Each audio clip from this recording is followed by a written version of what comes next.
प्रद्युम्नाय निरुद्धाय नमः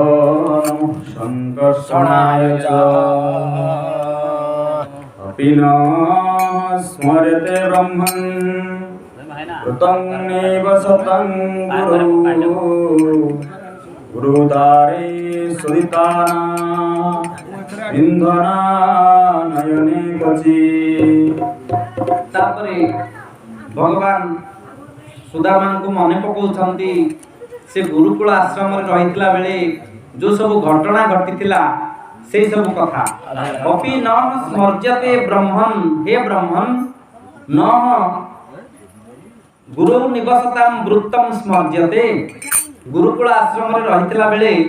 सेठी सब जहा सब घटना घटितिला से सब कथा तमर मन पडुची तो गुरुदारे चोदितानाम इंधना नयने पति। गुरुकुल आश्रम रे रहितबा शिष्य गुरुंकर विभिन्न प्रकार कार्यकलाप करिथाय एवं तापर सेठी संध्या समय जहा गुरु पाठ पढांती ताकू पाठ पढिथा से शिष्य माने। तबे ए गुरुंकर जो पत्नी से कोन करंती ना ए पिला माननकू किछि इंधन बा जाळेनी काठ आनिबा पई जंगल को पठै थांती। ये कृष्ण एवं सुदामा ये दि जन को सब जाळेनी काठ पे पठै थांती। अन्य कोनसी शिष्य को काकू जंगाली कथा बुझिया पई काकू गो रक्षा पई एमति विभिन्न प्रकार सब शिष्य मानन बांटी दिया जाय थाय तमे ये सब कार्य करिवो। तेनु ये दि जन को से पठै छंती कोठी की सब बेले ना जंगल को जिबे काठ किछि संग्रह करके आनिबे। तेनु ये सब जो ये आमे थरे जाईथिले जंगल को जाळेनी काठ पई से सब कथा तमर मन पडुची तो भगवान कृष्ण सुदामा प्रश्न करछंती बोल आनंदे बार हरि बोल आनंदे गुरुं का मंदिर हे मित्र आम्भ मानंकर हेला तो रित हेला तो ही स्मरणा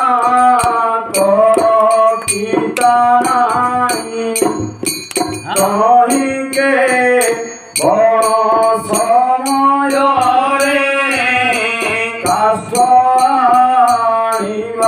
निमित्तारे गुरुंक पत्नी जे बंधु पठिया इले दीप्तिना गोरा गोविंदा गोविंदा गोविंदा पारुना दुरी बाबा सेवा दाता पारगारी आरे बोला हरि हरि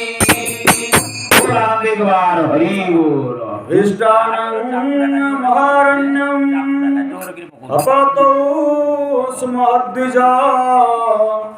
भातवर्षमभूतीव्रं निष्ठुरास्तनयित्नः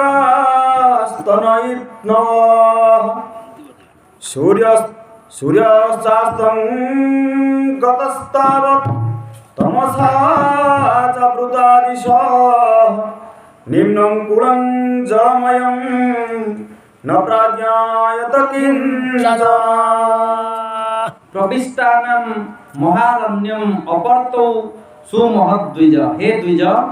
भगवान कृष्ण माने इच्छा बिना कौन से कार्य हुए ना। तेणु तांकर ये गोटे माया भगवान निजे ही ए प्रकार सब जो घटना सब घटी से सब निजे ही ताको तैयारी करछंती। ये मोर सखा याकर अवस्था कौन देखिबा ये कौन जो याकर माने कार्यकलाप कौन देखिबा ये गुरुमाता देइसंती किछि चणा ताको नेकरी दि जन जाका आछंती ये देखिबा याक भितरे कौन होउछि ए कथा को देखिबा पई भगवान ए प्रकार व्यवस्था करछंती। प्रविष्टानां महारण्यम अपर्तो सुमहद्विज। से समय अपर ऋतु हेइनी वर्षा ऋतु हेइनी माने असमय रे वर्षार संभावना हेइछि। सुमहत बात वर्षम अभूत तीव्रम निष्ठुरा स्तनयित्नुव। घड़घड़ी चढ़चढ़ी आसला जोर वर्षा हला झड़ बतास प्रबल बेगर हला भगवान द्वारा ये सब भगवान द्वारा एमती हैला कौन ये करूछंती ये सखा को दिया जायतिबा जो चणा मुठाक ये मते दउछंती ना निजे खाइ दउछंती ए कथा को जानिबा पाई इसे गोटे जगह रहि गले मु गोटे जगह रहिबी कोन होती देखिबा ताकर मनोप्रति कोन परखिबा ए मनोप्रति नेगिरी भगवान कोन करछन ए प्रकार सब व्यवस्था कर दैछंती प्रबल मात्रा रे वर्षा झड़ तूफान आसी पहुंचला एवं घड़घड़ी चड़चड़ी हैला सूर्यश्चास्तम गता हतावत तमसा चावृता दिश हठात कोन हैला ना सूर्य अस्त हे गले अर्थात देखा गले सूर्य एवं तमसा चावृता दिश चतुर्दिग तमसा बा अंधकार द्वारा आवृत हे गले आ किछि के काहू देखि पाले नाही निम्नम कुलम जलमयम न प्राज्ञायत किंचन जोठी नीच नीच जगह सब रहितला से वर्षा अरे अत्यंत वर्षा रे सेडा सब जलमय हे गला ऊंचा जगह कोटा नीच जगह कोटा कोठा उठाणी कोटा गड़ाणी किछि जड़ा पड़ला नाही बोल आनंदे गवार हरि बोल में से मोहरण्य रे सबे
तत्र महानिलम्बुहि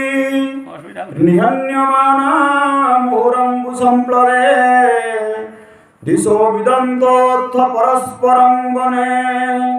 गृहीत हस्ता परिवभ्भिमातुरा वयं भृशं तत्र महानिलम्बुभिः निहन्यमाना मुहुरम्बु संप्लवे अर्थात मुहु मुहु बारंबार अम्बु संप्लवे जेतेबेले ए भली भाबरे चारियाड जलमय हे गला एवं तापर पुणी वर्षा ए भली भाबरे वर्षा हैला महानीलांबु भी ए भली भाबरे बहुत वर्षा द्वारा निहन्यमाना वयम आमे दी जण जाक बा जेते जाइतिले आमे से जंगल भीतर को समस्त ए भली भाबरे जेतेबेले वर्षा घात रे अत्यंत पीड़ित हेले बा जर्जरित हेले आघात प्राप्त हेले से समय रे पुणी कोन हेछि ना दिशो अभिदंतो अथ परस्परम वने गृहीत हस्ताः परिबभ्रिमातुरा अत्यंत आतुर अवस्था रे बोझ मुंडेगिरी से जो जाळेनी काठ से जो बोझ को मुंडेगिरी कोन करछन ना परस्पर हाथ धरा धरी हेगिरी आ को दिग को जिबा किछि जणा पडु नाही कोटा को दिग किछि जणा पडु नाही ए भली भाबर अंधकार भितरे जल चारियाड जाक ता भितरे आमे परस्पर को हाथ धरा धरी हेइचे एवं मुंडेइचे से जो जाळेनी काठ से सब कथा तमर मन पडुची त सुदामान को भगवान कृष्ण पचारछथि बोल आनंदे गवार हरि बोल और से जल सका सरु मोहि राधा गोविंदा गणान गला किछि कहि राधा गोविंदा आंधे समस्ते अत्यंत रे राधे से मोहवत रसारे राधे गाड़ी कहोई बारे बारे राधे गोविंदा संपूर्ण सेवन रे राधा गोविंदा परस्पर रे भुवन्ते राधा गोविंदा दिगमान विचारन्ते राधा गोविंदा हस्त कुधरिण हस्तरे राधा गोविंदा भ्रमण कलाई आतुरे राधा गोविंदा गोविंदा गोविंदा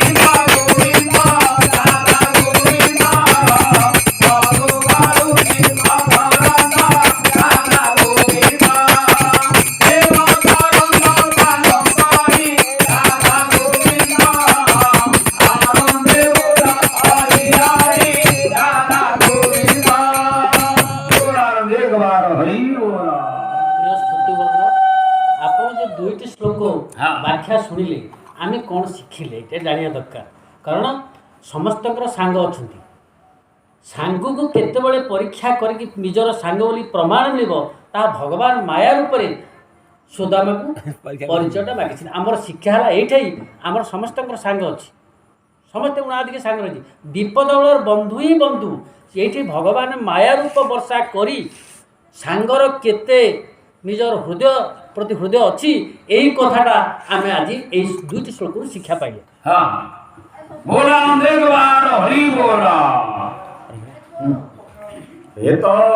विदित्वा उदिते रवो सन्दीपनिर्गुरु अन्वेषमाण शिष्यान् आचार्यो अपश्यद्दुतारम् एतत् विदित्वा उदिते रवौ गुरुः सन्दीपन्नि गुरुः उदिते रवौ एतत् विदित्वा जते बेले वर्षा झड़ इत्यादि इत्यादि कमिगला एवं सूर्य देखागले सन्दीपन्नि गुरु गुरुकुल आश्रम रही ये पिला मानू जंगल को पठेइछंती जे कोनसी गुरु बा बापा पिला मानू जदि बाहर को पठेइछंती वर्षा झड़ तूफान होउची निहाती मन दक दक होतु मो पिला कौन सेठी करथिबे केमति कोठी रहिथिबे सुविधा हेइथिबो असुविधा हेइथिबो इत्यादि इत्यादि चिंता करथिबे से तो गुरु गुरु माने बापा जेमति गुरु सेमति पिला बापांकर पिला मानन प्रति जे भली स्नेह श्रद्धा थाए गुरु माने मध्य पिला मानन को तांकर जो शिष्य माने ठीक सेही भली स्नेह श्रद्धा करंती तेनु पिला माने मोर कोन सेठी करथिबे किमती सुविधा असुविधा हेइथिबो ए चिंता धारा करिकरी जेते वर्षा छाड़ी जाईची सूर्य देखा दे छंती अन्वेषमाणु न शिष्यान आचार्यो अपश्यत आतुरान तापरे राति नहीं माने एते मेघ अंधार हे जाय जे सब देखा राति भलिया देखा जाय छी सूर्य जते बाहरिले तापरे गुरु अन्य शिष्य मानक सहित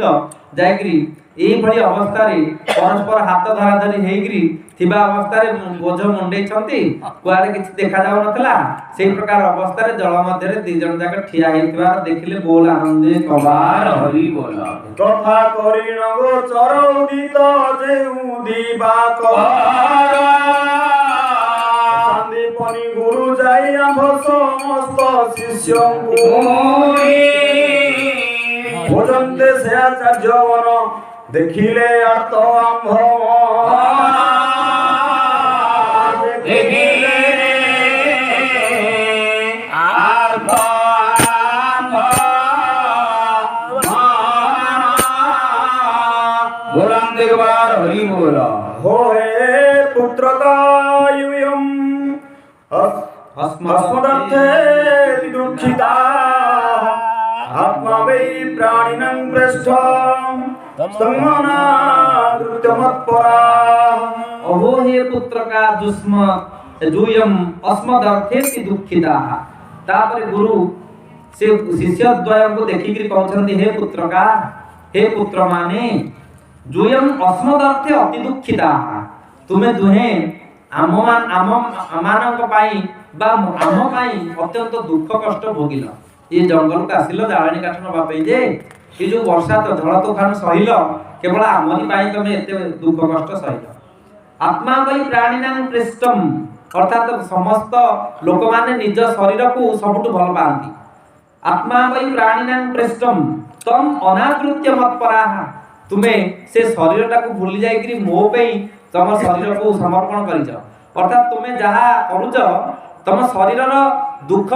को सही जाउछ शरीर जहा दुख पाउछ ताको सही जाउछ कोन पई ना आमरी मानक उद्देश्य रे गुरु मानक उद्देश्य रे शिष्य एई प्रकार करूछंती ए कथा को गुरु शिष्य का आगे ये शिष्य मानकर प्रशंसा करूछंती बोल आनंदे कबार हरि बोला होठे आहे पुत्र माने दुखित हेल तुम्भे वाने निश्चय प्राणी मानकर अत्यंत प्रिय जे शरीर ताकू करियो नादर मुठारे होइल तत्परा मुठारे होइल तत्परा बोला एक बार हरि बोला तदे कर्तव्यं गुरु निष्कृतं यद्वै विशुद्ध भावेन सर्वार्थात्मर्पणं गुरु। गुरुଙ୍କର କେତେ ପ୍ରକାର ଶିଷ୍ୟ ଥାନ୍ତି,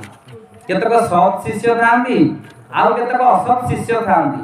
ଯେ ଗୁରୁଙ୍କର ନିନ୍ଦା କରନ୍ତି ସେମାନେ ଅସତ୍ ଶିଷ୍ୟ, ଯେଉଁମାନେ ଗୁରୁଙ୍କ କଥା ଅନୁସାରେ ଆଗକୁ ଯାଆନ୍ତି ସେମାନେ ସତ୍ ଶିଷ୍ୟ। ଗୁରୁଙ୍କ କଥାକୁ ମାନିକିରି ଗୁରୁଙ୍କର ସେବା କରିକିରି ଯେଉଁମାନେ ରହନ୍ତି ସେଇ ସେବା ହିଁ ଗୁରୁ ନିଷ୍କୃତମ୍, ଅର୍ଥାତ୍ ଗୁରୁଙ୍କର ଯେଉଁ ଋଣ ଥାଏ, ଗୁରୁ ଆମକୁ ପାଠ ପଢ଼େଇଲେ ଆମେ ତାଙ୍କୁ କିଛି ଦବା ଉଚିତ, ପାଠ ପଢ଼େଇବାଟା ଆମେ ତାଙ୍କ ନିକଟରେ ଋଣୀ ହେଲେ। ଏ ଗୁରୁଙ୍କର ଋଣରୁ ମୁକ୍ତି ପାଇବା ପାଇଁ ସତ୍ ଶିଷ୍ୟମାନେ ସେମାନେ କ'ଣ କରନ୍ତି ନା ଏଇଭଳି ଭାବରେ ବିଶିଷ୍ଟ କାର୍ଯ୍ୟ ସବୁ କରିଥାନ୍ତି। ଯଦ୍ବୈ ବିଶୁଦ୍ଧ ଭାବେନ ସର୍ବାର୍ଥାତ୍ମା ସମର୍ପଣମ୍ ଗୁରୁ, ସେମାନେ କ'ଣ କରନ୍ତି ନା ନିଜକୁ ଗୁରୁଙ୍କ ନିକଟରେ ସମର୍ପଣ କରିଦିଅନ୍ତି। ନିଜ ଶରୀରକୁ ଭୃକ୍ଷେପ ନ କରି ଶରୀର କଷ୍ଟ ପାଉ ପଛକେ ଗୁରୁ କେମିତି ଭଲରେ ରହନ୍ତି। ଏ ଗୋଟେ ଉଦାହରଣ ଅଛି, ଆପଣମାନେ ଯଦି ମହାଭାରତ ଦେଖିଥିବେ ଯେଉଁ ଟିଭିରେ ଦେଉଥିଲା, ସେଥିରେ କର୍ଣ୍ଣ ଗୁରୁ ପରଶୁରାମଙ୍କ ନିକଟରେ ଶିଷ୍ୟ ହେଇକିରି ପାଠ ପଢୁଥିଲେ, ଯୁଦ୍ଧ ବିଦ୍ୟା ଶିକ୍ଷା କରୁଥିଲେ। ଦିନେ ପରଶୁରାମ କ'ଣ କରିଛନ୍ତି ନା କର୍ଣ୍ଣଙ୍କର ଜଙ୍ଘ ଉପରେ ମୁଣ୍ଡ ଦେଇକି ଶୋଇଛନ୍ତି, ଗୋଟେ ପଟ ଜଙ୍ଘରେ ମୁଣ୍ଡ ଦେଇକି ଶୋଇଛନ୍ତି। ଆର ପଟ ଜଙ୍ଘକୁ ଗୋଟେ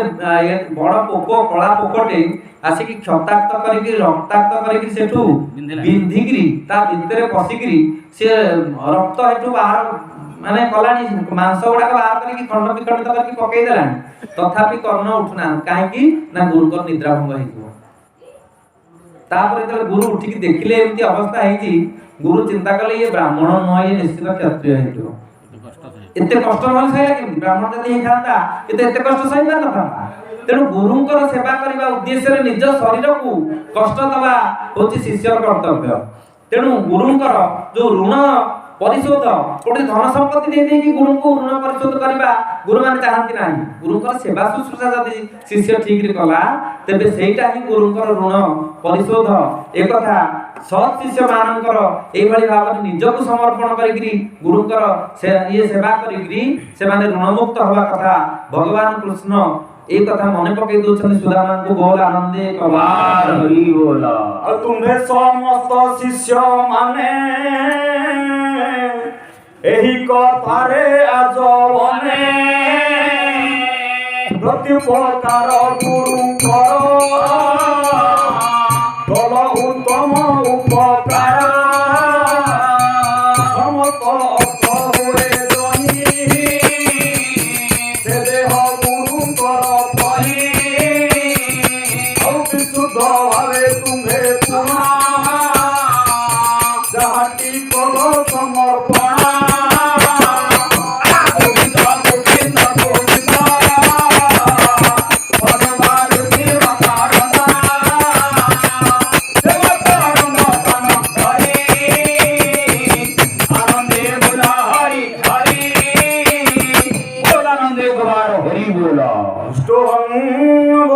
श्रेष्ठा सत्य सन्तु मनोरथा छन्दस्य दयामानि भवन्तु इह परत्र च। तापर गुरु ए शिष्य ଦି ଜଣଙ୍କୁ କହୁଛନ୍ତି ଯେ ତୁଷ୍ଟୋହମ୍ ଭୋ ଦ୍ୱିଜ ଶ୍ରେଷ୍ଠାଃ। ବର୍ତ୍ତମାନ ଆଶୀର୍ବାଦ ଦଉଛନ୍ତି, ଏଭଳି ଯୋଉ କଷ୍ଟ ସହିକିରି ଶିଷ୍ୟମାନେ ଗୁରୁଙ୍କର ସେବା କରୁଛନ୍ତି ସେଇଥିରେ ଗୁରୁ ସନ୍ତୁଷ୍ଟ ହେଇକି କହୁଛନ୍ତି ତୁଷ୍ଟୋହମ୍ ଭୋ ଦ୍ୱିଜ ଶ୍ରେଷ୍ଠା। ହେ ଦ୍ୱିଜ ଶ୍ରେଷ୍ଠ, ତୁମେ ମାନେ ଯୋଉ କାର୍ଯ୍ୟକଳାପ କଲ ସେଥିରେ ମୁଁ ଅତ୍ୟନ୍ତ ସନ୍ତୁଷ୍ଟ। ସତ୍ୟା ସନ୍ତୁ ମନୋରଥାଃ, ତୁମର ଯାହା ମନୋରଥ ନେଇକି ତମେ ଆସିକି ଏଠି ଶିଷ୍ୟତ୍ୱ ଗ୍ରହଣ କରିଛ ଏବଂ ପାଠ ପଢୁଛ, ତମର ମନୋରଥ ପୂର୍ଣ୍ଣ ହଉ। ଛନ୍ଦାଂସି ଅଜାତ ଜାମାନି ଭବନ୍ତୁ ଇହ ପରତ୍ର च।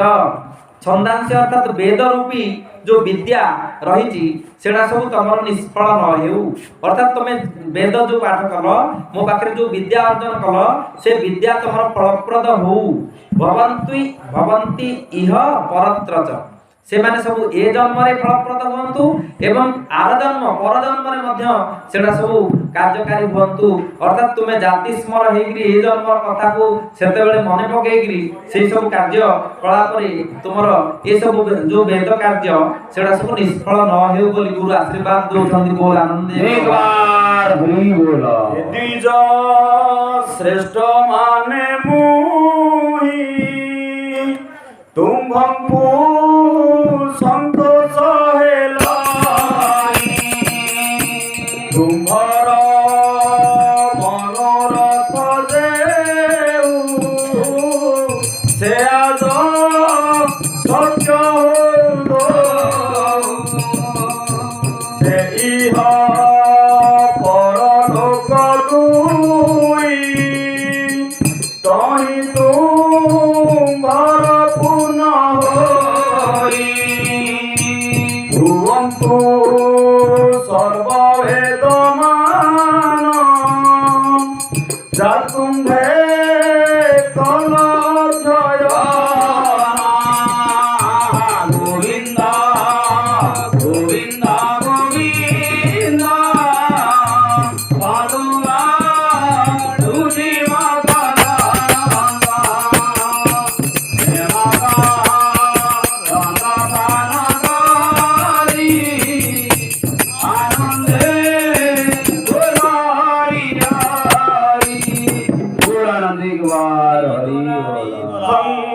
विधान्यकानि वसतं गुरुवेस्मनि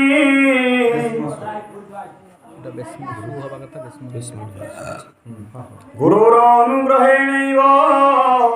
पुमान् पूर्णः प्रशान्तये इत्थं विधानि अनेकानि वसतां गुरुवेस्मसु गुरोः अनुग्रहेणैव पुमान् पूर्णः प्रशान्तये।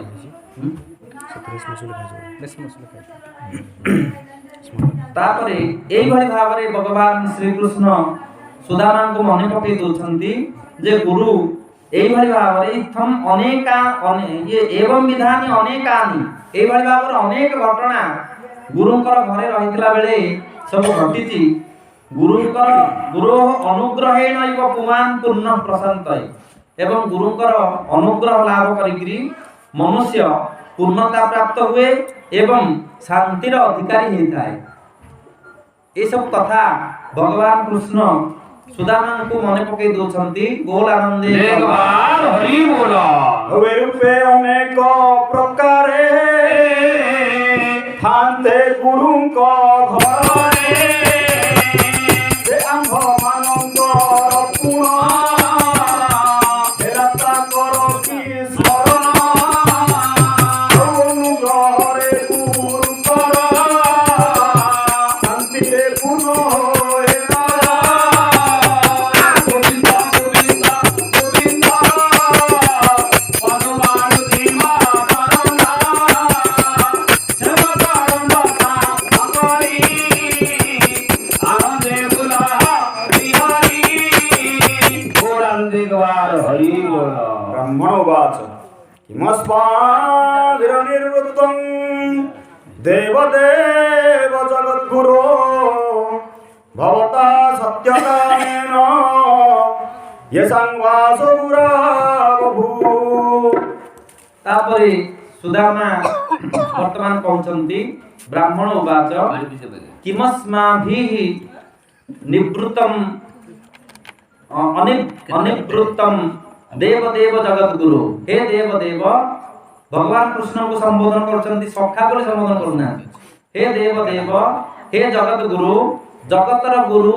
जदि ताको सखा बोली कहते गुरु बोली कहना था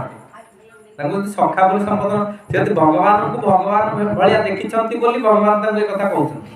हे देवदेव हे जगद्गुरु ये तांकर सेवा करछंती कि भगवान निजे सुदामांकर सेवा करछंती तथापि से सेवा को से चिंता करना से कहते हे देवदेव हे जगद्गुरु किमस्माभि अनिवृत्तम अर्थात मोर कौन पाइबा को बाकी रही मु तो सब पाई जाइछि भवता सत्य कामेन जेसम वासो गुरु अभूत गुरुंकर घरे जते बेले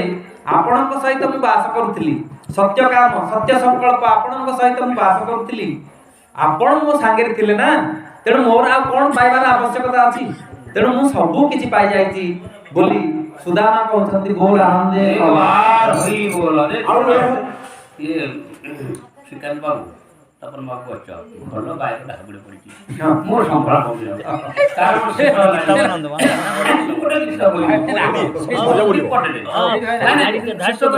ମୁଁ ମଠିରେ ବୋଲିବି ନା ଭଲ ଗାୟକ ସବୁ ପ୍ରକାର ବ୍ୟବସ୍ଥା ଭଲ ଗାୟକ ମଧ୍ୟ ଭଲ ଚାଲ ତମେ ସବୁବେଳେ ମଜା କରିବେ ଏ ଗୀତ ତ ପଢିବାରେ କଥା ଆଉ ନାଇଁ ଏ ଗୀତ ଠିକ ଟାଇମ କି ঠিক আছে এটা ମଉସା ଯସ୍ୟ এটা পদ বড় নি আরে না ও বসো বসো ଗୀତ ବୋଧେ ଆଉ ଡେରି ଅଛି। এহা কহন্তে নারায়ণ কহুছি ব্রহ্মণ হে জগৎ গুরু দেব দেব ভগবান করে সম্পন্ন হইছি উত্তম তুমে যে অট সত্য কুম্ভ সঙ্গে নিবাস হেলা গুরু গাউরে গোবিন্দ গোবিন্দ গোবিন্দ মনুয়ার দেবানন্দ সেবানন্দ প্রাণনারি আনন্দে উদারি হরি পুরাণে গোবার হরি यस्य छन्दोमयं ब्रह्म देह आपवनं विभो श्रेयसं तस्य गुरुषु भाषत्यन्तविडम्बनम्। ତାପରେ ସୁଦାମା କହୁଛନ୍ତି ଭଗବାନଙ୍କୁ ଯେ ହେ ବିଭୋ, ହେ ଭଗବାନ, ଯସ୍ୟ ଛନ୍ଦୋମୟଂ ବ୍ରହ୍ମ ଦେହ, ଅର୍ଥାତ ଆପଣଙ୍କର ଦେହ ଛନ୍ଦୋମୟ ବ୍ରହ୍ମ ଅଟେ, ଅର୍ଥାତ ବ୍ରହ୍ମ ଆପଣଙ୍କ ଦେହକୁ ବ୍ରହ୍ମ ବୋଲି ବିବେଚନା କରାଯିବା ଉଚିତ। ଶ୍ରେୟସମ୍ ଆପବନମ୍, ପୁଣି ସମସ୍ତ ମଙ୍ଗଳ ସାଧନର ଉପାୟ ହେଉଛି ଆପଣଙ୍କ ଦେହ। ଯୋଉଠି ଭଗବାନଙ୍କର ଦେହ ବ୍ରହ୍ମ ଇଏ ବେଦ ଏବଂ ସମସ୍ତ ମଙ୍ଗଳ ସାଧନର ଉପାୟ, ସେଠି ସେ ଭଗବାନ ଯିବେ ଗୁରୁକୁଳ ଆଶ୍ରମରେ ପାଠ ପଢିବେ। ଯିଏ ସବୁ ଜିନିଷ ଜାଣିଛି ସିଏ ଯିବ ପାଠ ପଢିବ। ଏ କଥାଟା ଗୋଟେ ଗୁରୁଷୁ ବାସ ଅତ୍ୟନ୍ତ ବିଡମ୍ବନମ୍। ଆପଣ ଯାଇକି ଗୁରୁକୁଳ ଆଶ୍ରମରେ ରହିକି ପାଠ ପଢିବା, ଏଇଟା ହଉଛି ନର ଲୀଳାର ଅଭିନୟ ମାତ୍ର। ବିଡମ୍ବନ ମାନେ ନର ଲୀଳାର ଅଭିନୟ। ଖାଲି ଗୋଟେ ଯାଆନ୍ତି ପାଠ ପଢନ୍ତି, ଗୁରୁଙ୍କ ଠାରୁ ଯାହା ପାଠ ପଢିବା କଥା ସେସବୁ ତ ଆପଣଙ୍କ ପାଖରେ ନିହିତ ରହିଛି। ଆପଣ ଯାଇକି ଖାଲି ସେଠି ଗୋଟେ ନର ଲୀଳା କରିବା କଥା ଛଡା ଆଉ କିଛି ନୁହଁ। ବୋଲ ଆନନ୍ଦେ ଗୋପାଳ ହରି ବୋଲ ঔ বেদাক্ষ ব্রহ্ম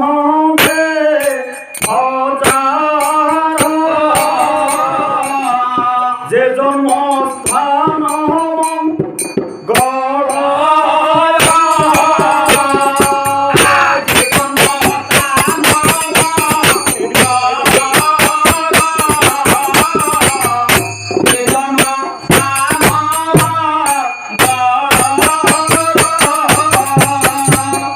সে তোর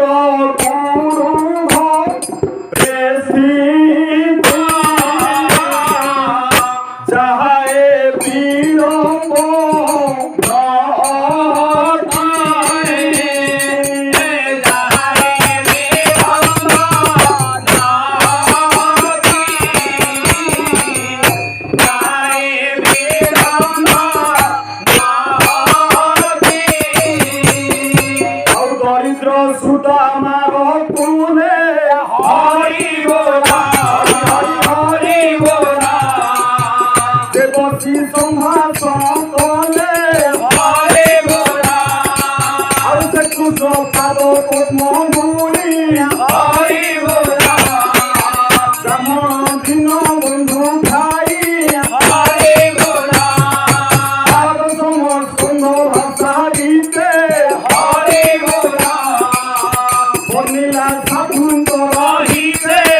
श्रीरामचरितं नाम 80तमोऽध्यायः।